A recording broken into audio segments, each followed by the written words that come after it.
All right, so picture this. You're loading up, your favorite game, ready for a session, and boom, you find out you might actually be in line for a refund. Yeah.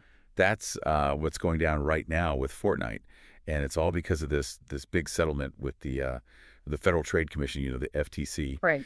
And we've got all the documents, the source material right here, ready to do a deep dive to really break down what this means for you. Absolutely. Yeah. This is a pretty big deal. It is, right? Like, back in December 2022, the FTC, they reached this massive $520 million settlement with Epic Games, the folks behind Fortnite. Yeah.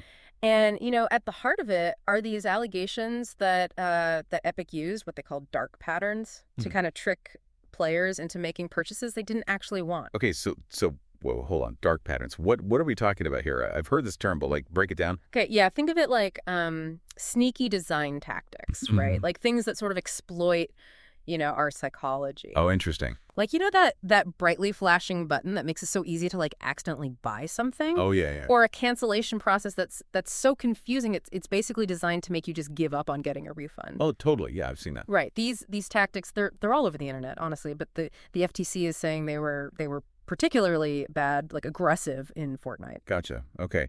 And this isn't just about a few accidental clicks, right? I mean, the settlement also mentions Epic collecting personal info from kids without their parents even knowing. Exactly. Yeah. That's actually a whole separate part of the settlement, a $275 million penalty specifically for violating children's online privacy laws. Wow. Okay. So out of that huge $520 million, a giant chunk, $245 million, is actually going towards refunds for consumers, right? Yeah. And the FTC is not messing around. They're actually sending out these payments right now.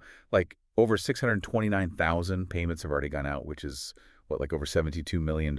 It's huge. And it's really interesting, right? Because it's not just a slap on the wrist for Epic Games. Right. The FTC is really taking these concrete steps to actually put money back in the pockets of players who might have been, affected by all this. Yeah. It averages out to about $114 per player. Yeah. Which for Fortnite people, that's enough to grab a battle pass, right, with the V-Bucks. Yeah. But I think even bigger picture, it sets this precedent, right? Mm-hmm. It shows that gaming companies, they can be held accountable for this kind of stuff. Yeah, absolutely. So okay, let's get down to brass tacks. How do you listening know if you're one of the people who might get a refund? Well, the FTC, they've outlined three main scenarios, three situations where you might be eligible. So first, those unintended purchases we were talking about, right? Mm-hmm. Were you charged for stuff in Fortnite between January 2017 and September 2022, things you really didn't want? Okay, so that's like those sneaky dark patterns we talked about. Exactly. Gotcha. What's the second one? The second one is all about unauthorized purchases, specifically made by kids.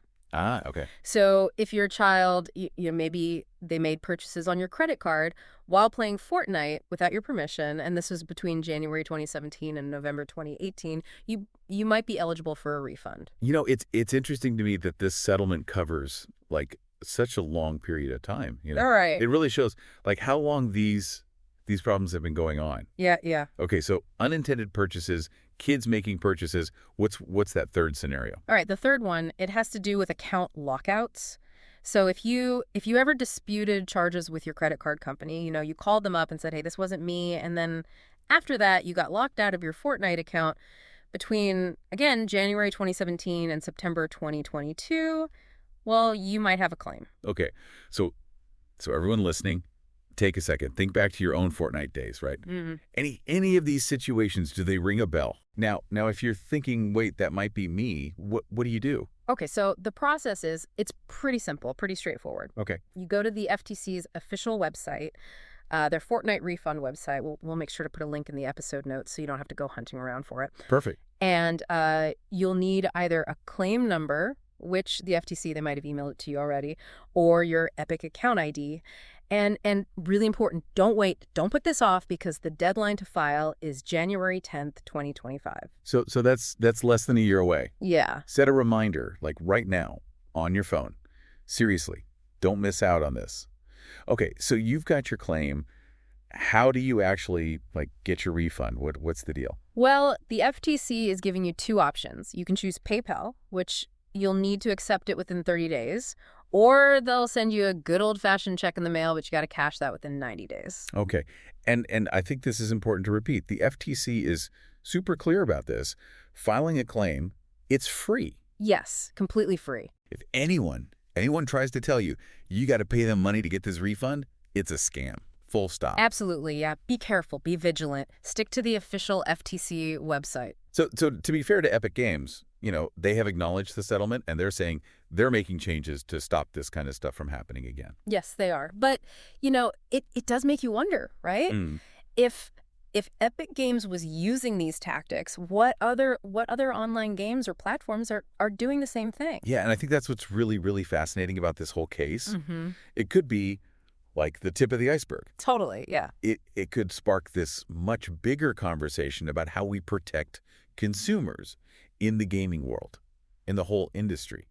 This case, it might actually force other companies to take a hard look at what they're doing, especially when it comes to like those in-game purchases and how they handle our data, our privacy. Exactly, yeah.